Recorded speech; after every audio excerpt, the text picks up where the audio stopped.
The United States and Russia said on Tuesday they had agreed to press ahead with efforts to end the war in Ukraine after holding talks in the Saudi capital, at which Kyiv was not represented.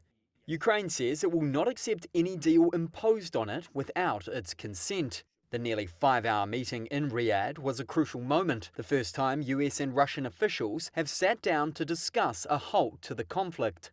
Russian Foreign Minister Sergei Lavrov said the two countries would appoint representatives before holding regular talks. However, he said their positions were not necessarily closer together. US Secretary of State Marco Rubio said all sides would need to make concessions to end the 3-year-old war. The European Union is going to have to be at the table at some point because they have sanctions as well that have been imposed. But I guess the point here is the goal is, and we agreed on what the goal is to bring an end to this conflict in a way that's fair, enduring, sustainable, and acceptable to all parties involved. Even before the talks took place, US President Donald Trump's administration was accused by some European politicians of handing free concessions to Moscow last week by ruling out NATO membership for Ukraine.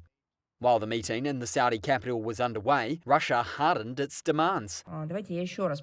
Foreign Ministry spokesperson Maria Zakharova told reporters in Moscow NATO must not admit Ukraine as a member. Going further, she said the alliance should abandon its 2008 promise to grant Ukraine membership at a future unspecified date.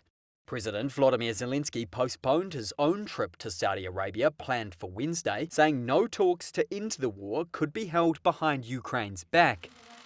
The fast-moving diplomacy, beginning with a Putin-Trump phone call only 6 days earlier, has triggered alarm across Europe that the two leaders could cut a quick deal that rewards Moscow for its invasion.